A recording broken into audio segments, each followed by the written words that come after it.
Okay, so I am going to call this meeting of May 6th for the Brownfield Redevelopment Authority Board together at 5:33 p.m. And if the attendance will be so all Member Mead, Member Nordike, Director Korhorn, Member Lesbrance, Member Klyla, Chairwoman Klyla, and Susan Wenslick are present. And Article 2 on the agenda is the approval of the agenda for this evening. I'll make a motion to approve the agenda.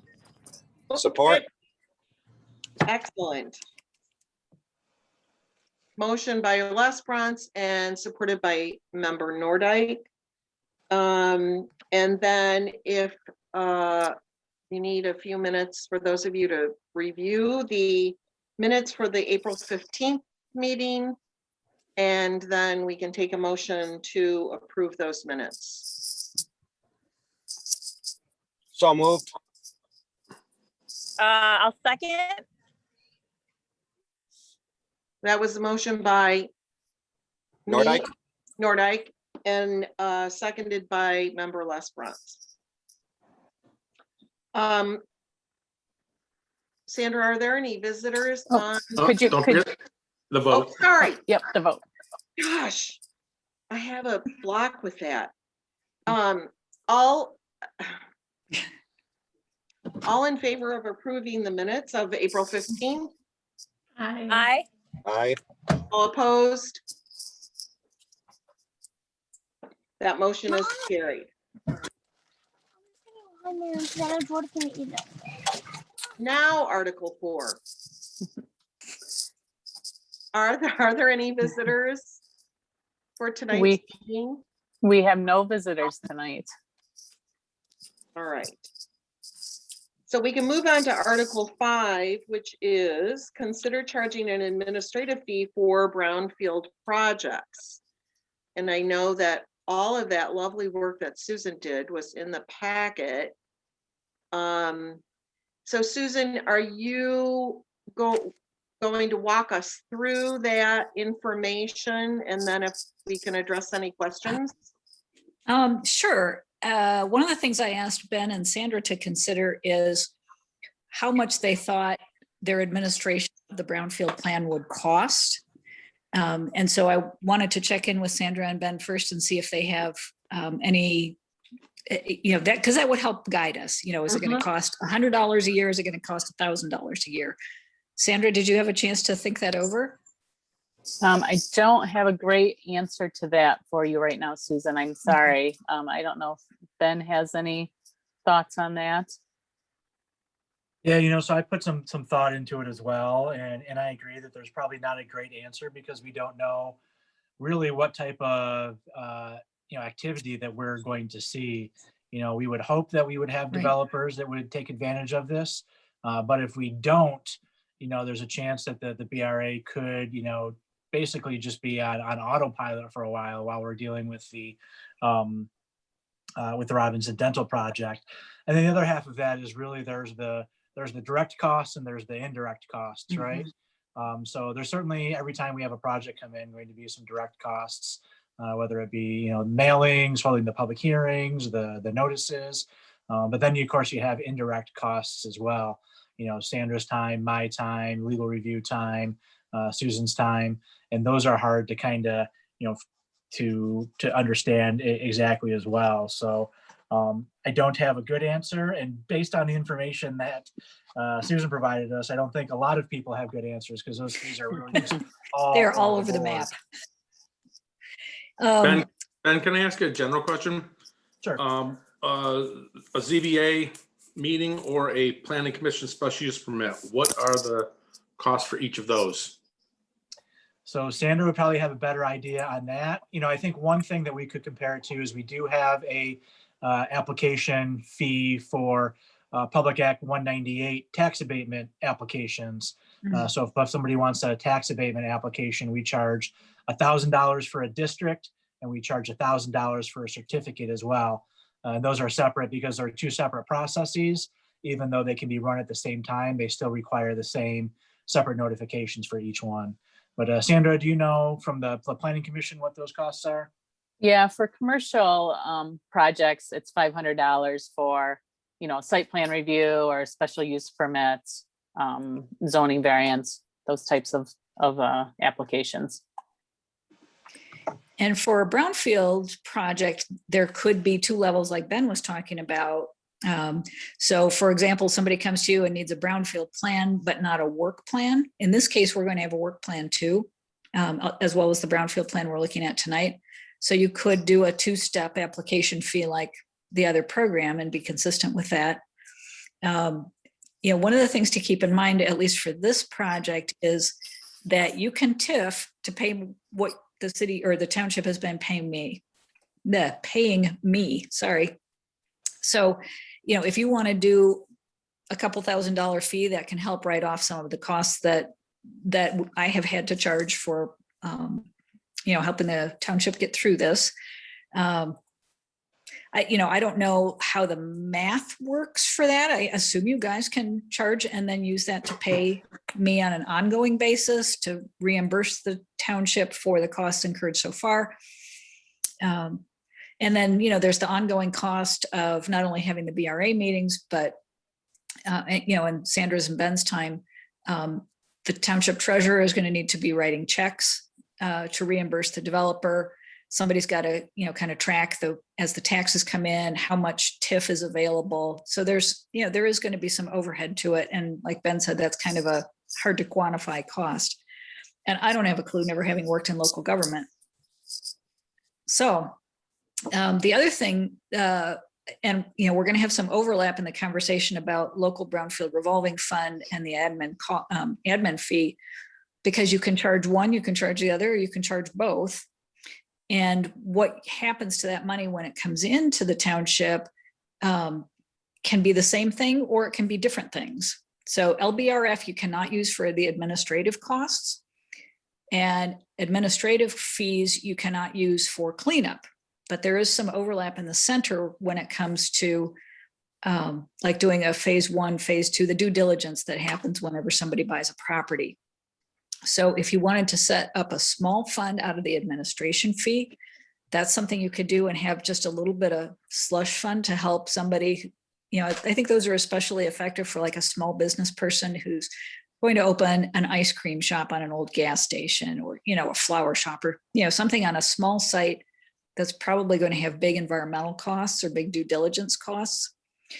Somebody who's going to, Amazon comes in with a warehouse, they don't need $3,000 to help them with their BEA, but Jane's ice cream shop may, that could be the difference between opening and not opening for a really small business. So it's a nice thing to have, but it is another administrative headache. So something to consider. How much does the township want to do to incent businesses? And how much do you want to take on for that incentive to happen? So Susan, the other thing we do at the Planning Commission level is we have basically a drawdown account. So, they have to put in their application fee, but then we actually draw, real expenses against that. So, right. What you could do with this. Yeah. So I guess that's my question. If we wanted to make sure that we're recouping our costs, but we don't want to make it cost prohibitive, or we don't want to quote unquote profit from it, could we set it at a level where we think, we would be able to cover all of our costs for it, but then actually draw down those real costs. And if the end of the process, there's money left over, we could give it back to them. Yep. And well, or in this case, them is not the developer, because they're really not making an out-of-pocket payment. This comes from your tax increment financing. So them in this case is the taxing jurisdictions. So whatever money is left at the end would be distributed to the taxing jurisdictions, not as a rebate, because it's coming out of their tax, or you could set it up as a fee that somebody pays, but their TIF pays them back for it. So I guess that's another level question I had then, because really what we want to do is set ourselves up to cover the costs of the process if it's unsuccessful, right? Because if it's Right. unsuccessful, we're not collecting TIF and we still put out some Good expenses point. there. I Yep. would rather see, tell the developers, okay, you have to pay this up front. And maybe we can work that into the Brownfield plan where Right, if it's successful, then we can pay them back based on that TIF capture. exactly. Yep, it could.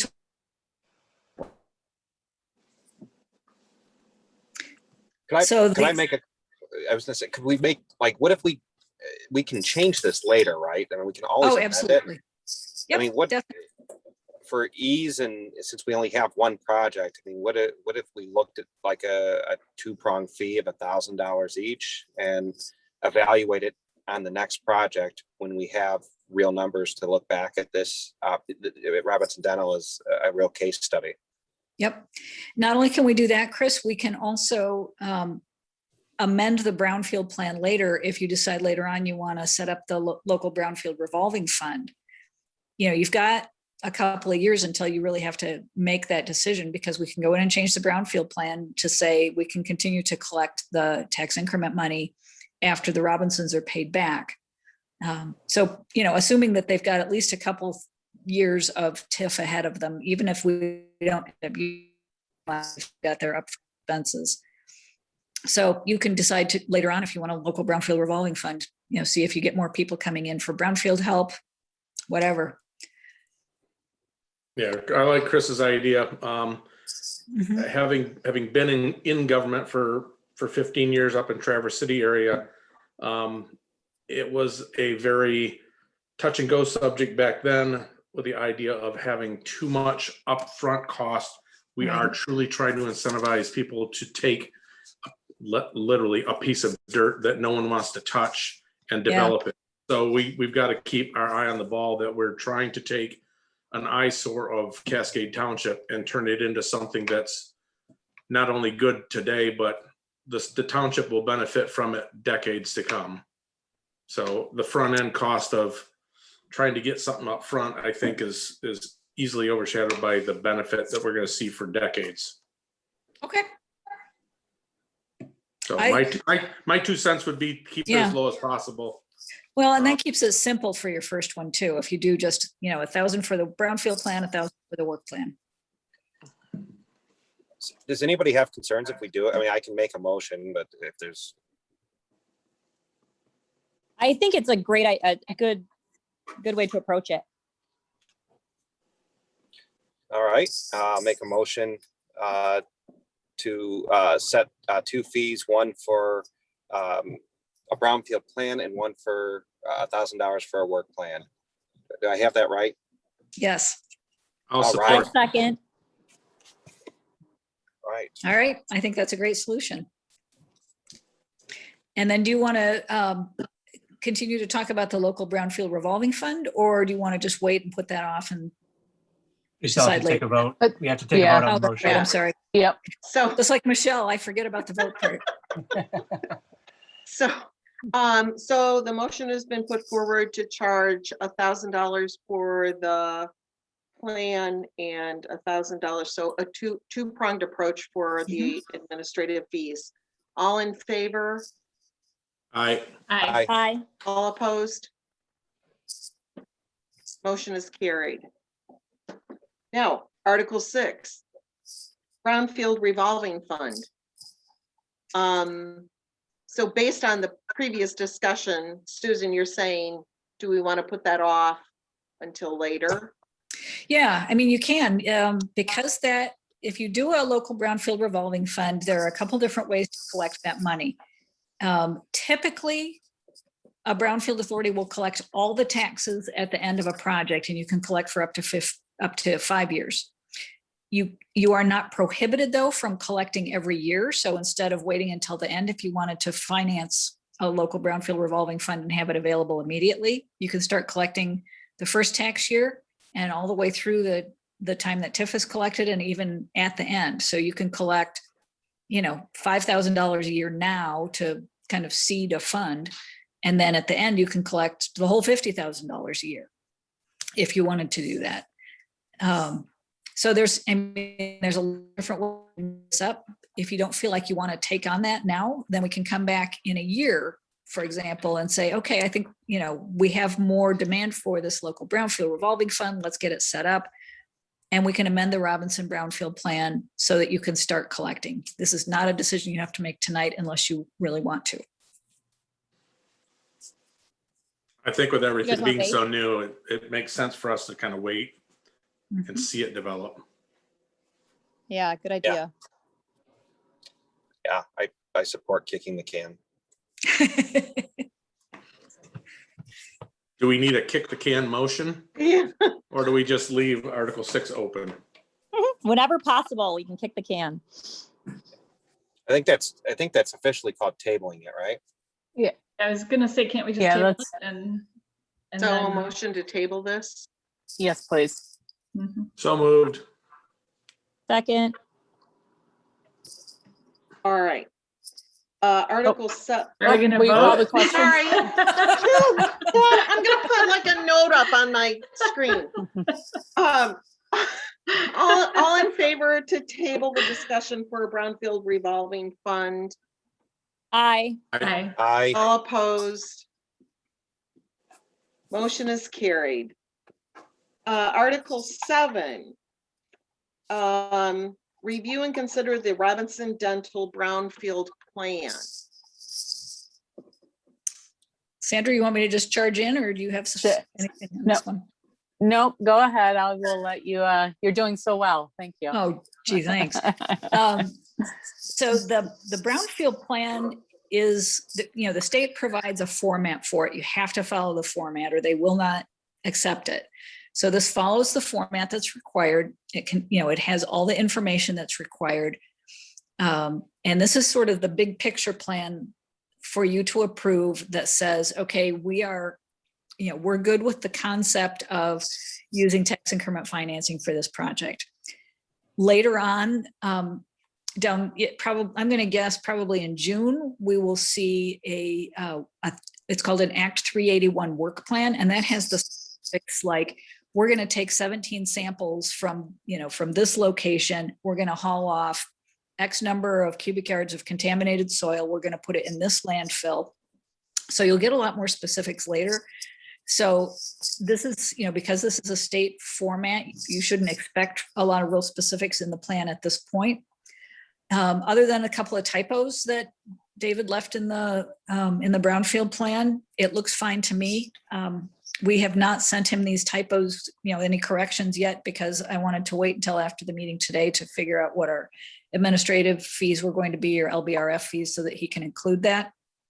So my suggestion to you, if you are comfortable with this, and I'm happy to talk more about it so that you understand it and feel comfortable with it, but my suggestion would be, if you are ready to approve this, then we approve it with, the specific changes that, the typo changes, and then we'll put in the $1,000 administrative fee and the $1,000 work plan fee. And the work plan fee would just go into the table, I think. I don't think it needs to be in the Brownfield plan. We'll probably put it in there. So unless you want to see a final corrected version, you can approve it as is with changes, that we'll list and have them in the minutes. So does anybody have questions about the Brownfield plan? And I know you loved that table. And then Susan, I have just go ahead. I just have an administrative question. I know that once this goes to the board, they're going to have to approve the public hearing, and there has to be notices that go out. What's the noticing requirement? How long before the public hearing do those notices need to be in the newspaper? At least 10 days and not more than 30. So if we Okay. can, and I've got notices all drafted up for you already, Ben. So after, if this gets approved by the Brownfield Authority, it then goes to public hearing and the Township Board has to approve it. All the local taxing jurisdictions have to be notified. And remember, a few weeks ago, we went through that list of all the taxing jurisdictions. So it's the fire department, the community college, school, library, all that stuff. So next week we can get those letters out, and that gives people time. And you have to have a copy of the Brownfield plan available for people to review. And you may want to have like a physical paper copy available at the township, plus put it on the website if that's an option for you.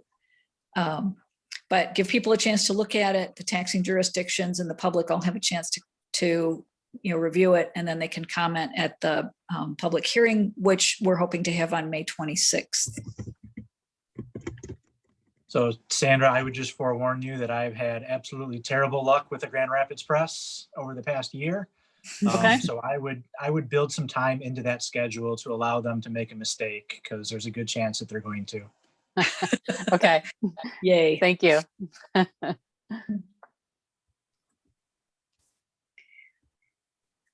Anybody else have questions about the plan or the process?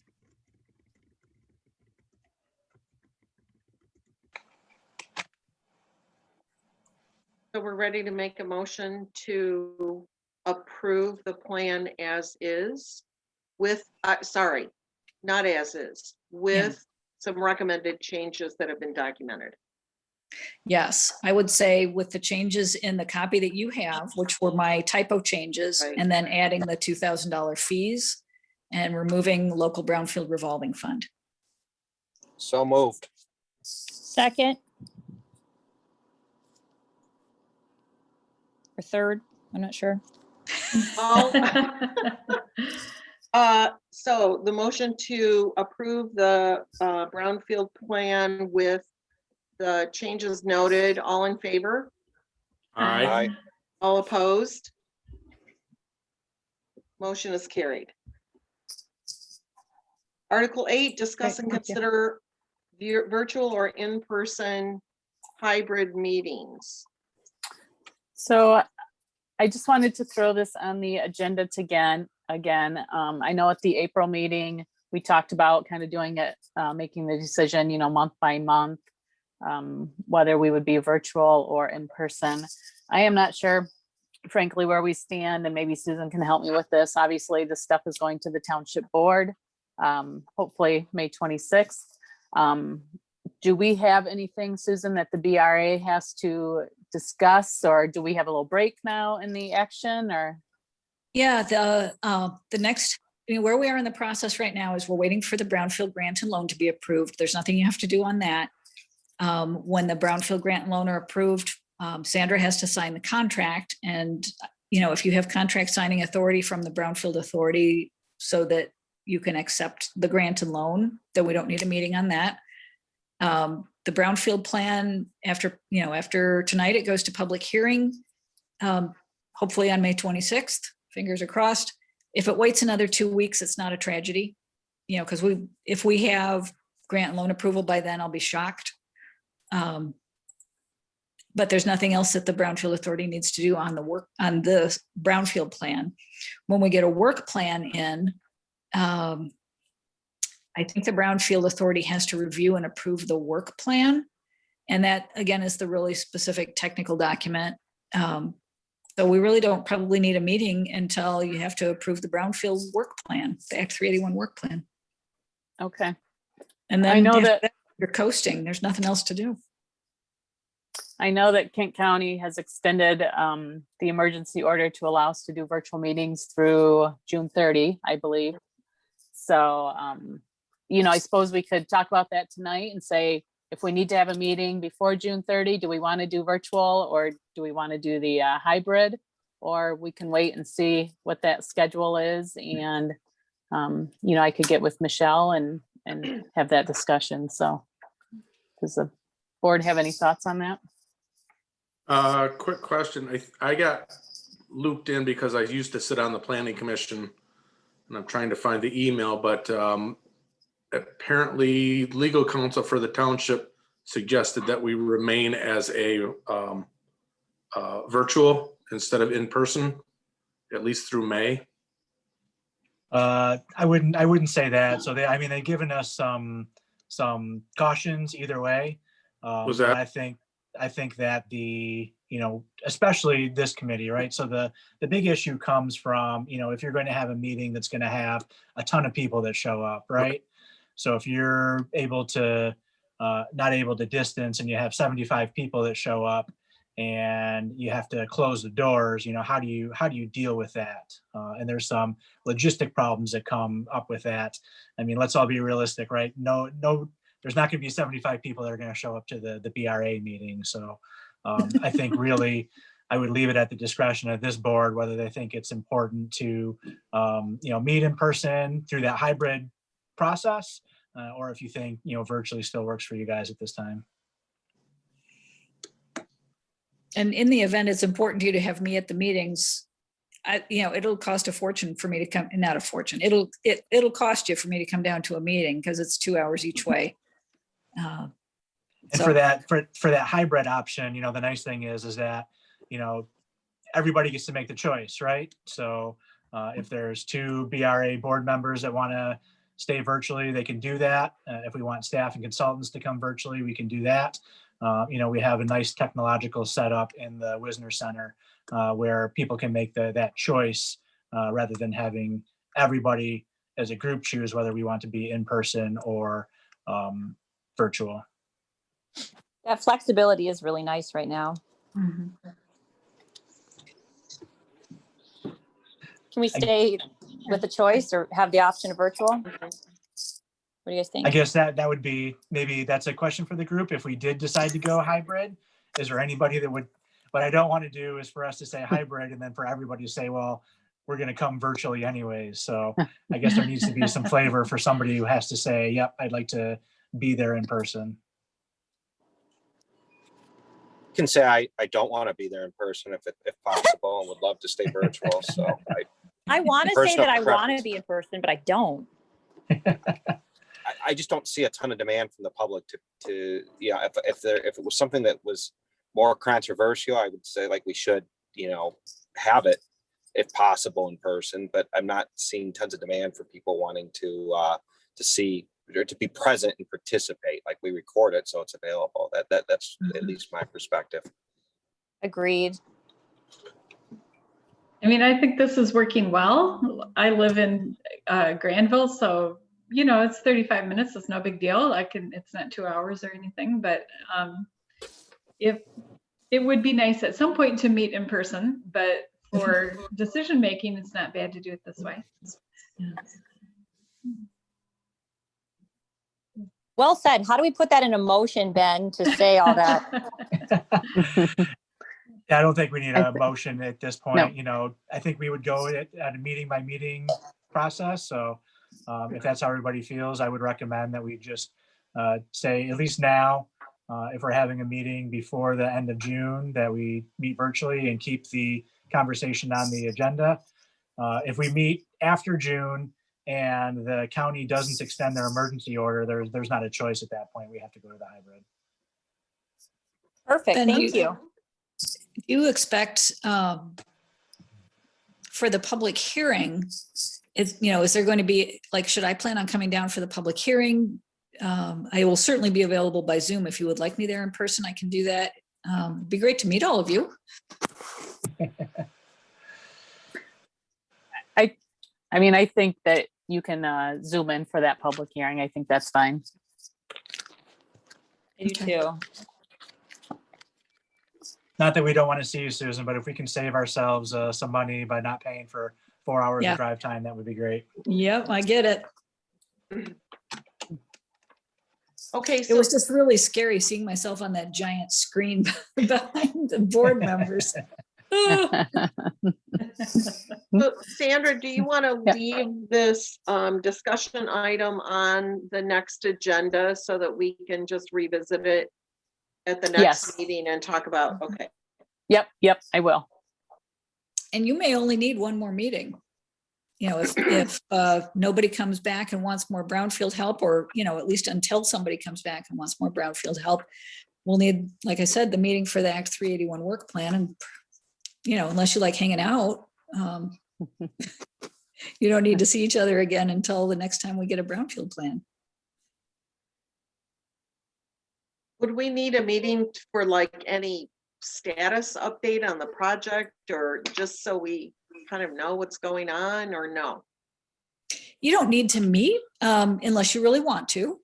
And I can, Sandra and Ben and I can figure out I assume it will be me, since the Township Board approved my contract extension last week. I have to write quarterly update reports for Eagle. So I can, and of course Sandra will be copied on those, so she can distribute those to you. And those are more of a financial rather than a technical update. So I can supplement that with another update if you would like to have something, or Sandra can do it. So Are there if any that's something township you- requirements to meet annually or anything? For the, So for the BRA? Hmm? No. Okay. So I do think, we're probably, and, over the next couple of weeks, I'll work on developing a draft budget for the BRA. We're probably not seeing increment revenues come in until the 2023 budget. 20. Oh, okay. Because the project won't be built by the 2022 time. Those are set, but we'll still need to have a budget. So, and I would say at least once a year, we're going to meet and, have a recommendation from the BRA to the Township Board for the budget. So I think at a minimum, we will meet at least once a year. I guess I'd recommend we try to meet, even if it's just twice a year. It's nice to keep everybody engaged, talk about, what we're hearing about it, but we can work on that. Mhm.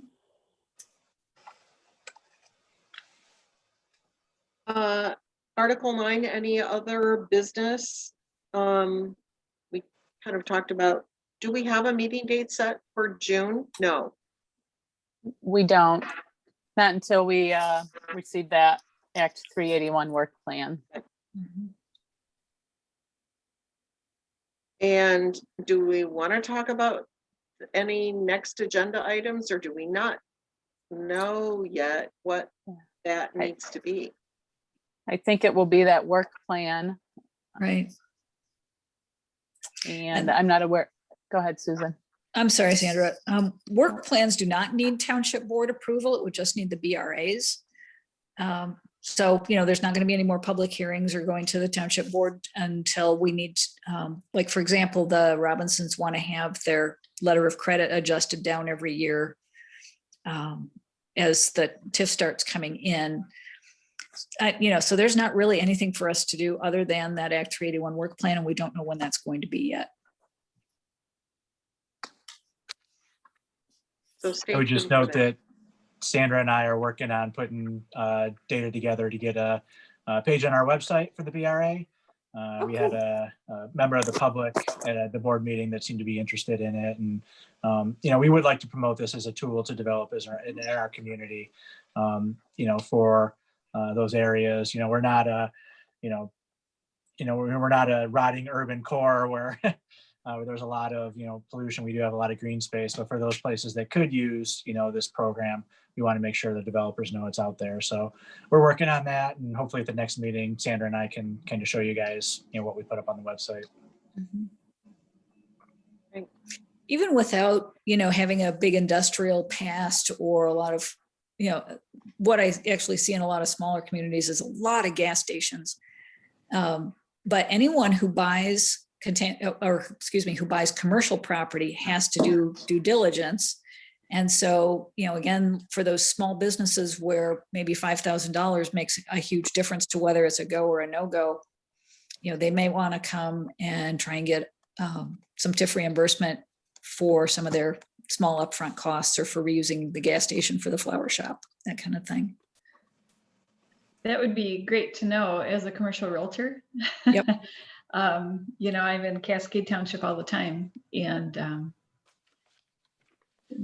that might be a nice incentive. Yeah. And, if you have clients, Kathy, who are interested in pursuing some grant money, we can talk about grants too that could come through the township. Well, I do have a client that, in the worst way, wants to set up a 10 to 12 person adult caring facility, like an adult foster care for elderly. It would be mostly elderly clients who don't need assisted living or nursing, but just need, some kind of like supervision and other kinds of care, more like data care. And there doesn't seem to be a place in the township to put anything.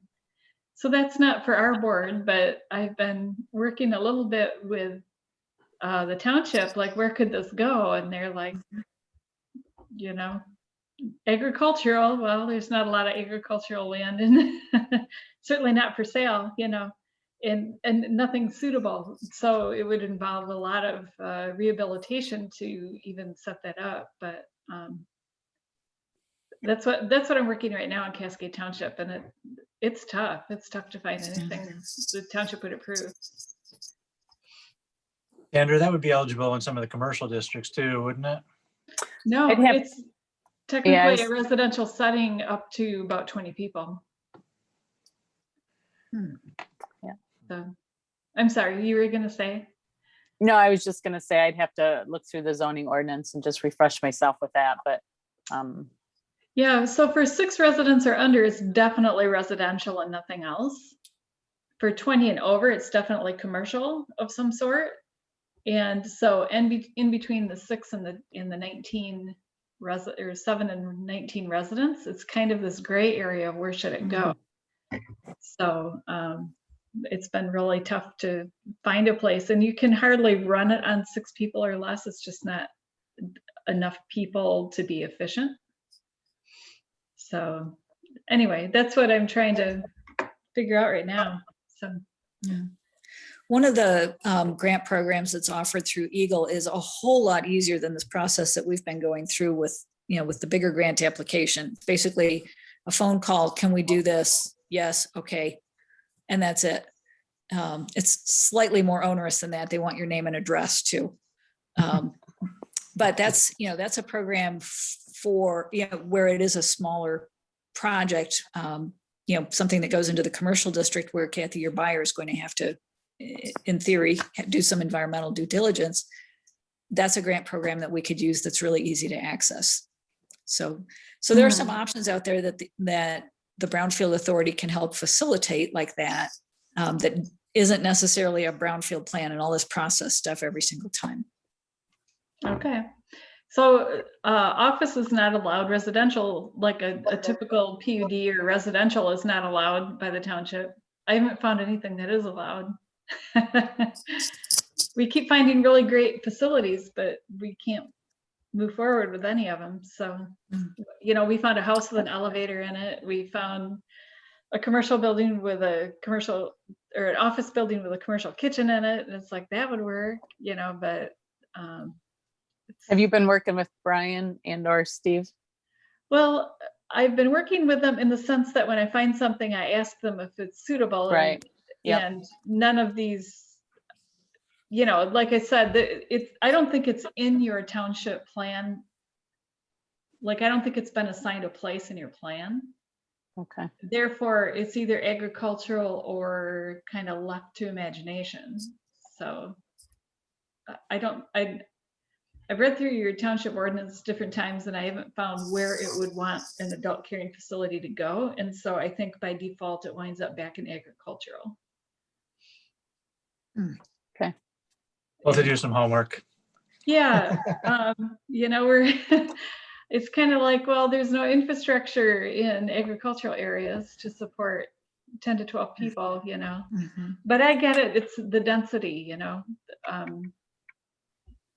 so I'd be happy to do a special use permit or something. I know that's not Brownfield and I shouldn't take your time on that, but I just wondered if there was something obsolete hanging out there that would, we could all agree, okay, we all need more places for seniors and we all need more housing in every single category.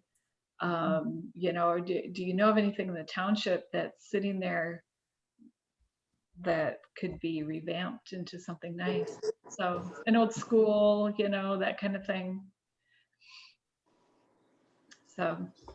Hey, Sandra and Ben, I don't have anything to offer to help at all, but what could we do on our end? Any ideas? Yeah, I think I'll just start having that conversation, and the point of our zoning ordinance isn't to have holes where something isn't allowed, and in fact, you can't do that. You can't zone an activity out of your community. So I don't know enough about it to really comment on it right now, other than we have to do some homework and see where the disconnect is.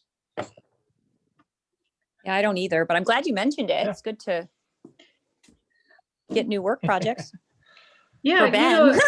I think at the state level, there's MEDC money. I think there's, different incentives to create housing, again, at, just every level. And I've heard of people in other areas, for example, in Zealand, they revamped a mixed use retail where it's commercial on the bottom floor, and then they got basically a blank check to redo the top 2 floors into 4 apartments. It covered almost all of their rehab costs. MEDC loves those. I know. So we're just trying to find, like something where our hope was to not create a mini hospital, but to create more like a home environment. And a lot of the PUDs on residential won't even allow a business in the PUD. So, the places with elevators might not allow use as an adult foster caring facility if you're charging people to live there. So it's been a little tough to find a home for it. Kathy, have you seen the same situation or the same issues with other townships or other areas? Are they looking in other areas or just? Yeah, we're looking at other Cascade? areas. For example, Caledonia was like, we'd love to have you here, but go to an agricultural setting, like find a farm or something. And we're kind of like, a farm, okay, we're going to have to redo the well, the septic, we're going to basically have to build something from scratch. And then, they don't have all the city water, city sewer, and all the nice amenities for it. An elevator's $150,000 and on and on you go. And pretty soon these things are priced out to where you can't make it feasible, to even do. We've looked at some old homes. They don't have all the ADA requirements. They've got all narrow doorways and problematic bathrooms and things like that. But it'd be great to rehab an office. A lot of those are very ADA compatible and single floor built on a slab or something like that. We'd be happy to redo like a school, a church. We haven't been able to get the church. There was a church building we would revamp, but we haven't been able to get anywhere with the township to do a church. And so one of the requirements might be a road that can service enough vehicles. You don't want it on a very small side street. You want it to have some capacity at street. So, yeah, it's tough. We've had an offer on other buildings, but we haven't been successful in getting those offers accepted. So, There's certainly a need for that type of facility. The need is just huge. It's so, yeah. And even within Cascade Township, there are some facilities, but probably not enough for the growing demand. So it's right. People want to age in their hometown. They don't want to move 45 minutes away to away right. from their kids and away from their neighbors and friends and stuff like that. They want to, if they can, they want to stay in their own communities. So anyway, that's what I'm working on right now. And some of those things like a small budget and then, phase 1 or phase 2, even phase 2 is almost like nobody can handle that unless it's a fairly large project. Yeah, well, and if you're buying residential property, then you don't need to do the due diligence anyway. But if you end up on something commercial, then you do. So feel free to give me a call, Kathy, if you want to talk about what you need. I appreciate that. Thank you. I'll charge it to Ben.